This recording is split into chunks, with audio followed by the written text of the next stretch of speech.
សូមអរគុណរឿងគ្រប់យ៉ាងដែលយើងបានសាងយើងធ្លាប់តស៊ូរួមគ្នាតែពេលនេះយើងបានចប់គ្នាអស់ពេលវេលាមើលថែគ្នាហើយ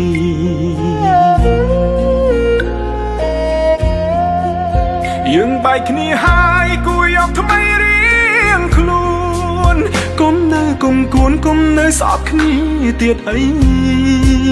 បំភ្លេចរឿងចាំងគុំរំលឹកណាថ្លៃធ្វើមិនដេចនិស័យ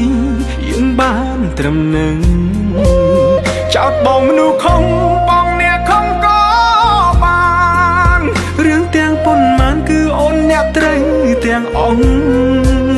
បងសុំចិត្តអូនសុំលាស្ងួនឈប់ផុស Facebook ទៀតចង់ហើយឈប់ត្រាមកទេ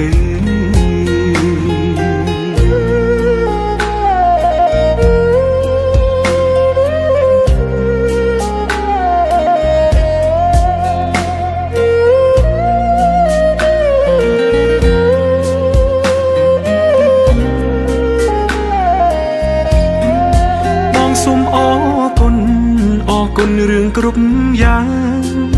ដែលយើងបានសាងយើងធ្លាប់តស៊ូរួមគ្នាតែពេលនេះយើងបានចប់គ្នា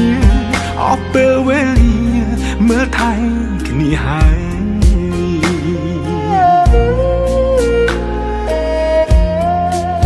យើងបែកគ្នាហើយគួរយកថ្មីរៀងខ្លួនគុំនៅគុំគួនគុំនៅស្អប់គ្នា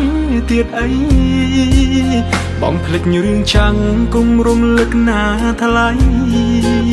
ធ្វើមិនដេចនិស័យយើងបានត្រឹមនឹងចោតបងមនុស្សខំបងអ្នកខំក៏បានរឿងទាំងប៉ុន្មានគឺអូនអ្នកត្រូវទាំងអស់បងសុំចិត្តអូនសុំមានស្ងួនឈប់ផុស Facebook ទៀតចង់ហើយឈប់ត្រាមកទៅ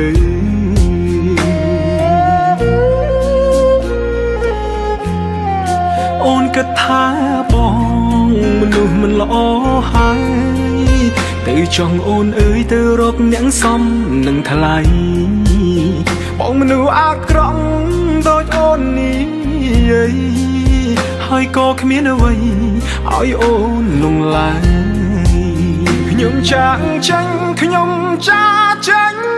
ហើយតែខ្លួនអូនអើយឈប់រំលឹកបងទៀតអី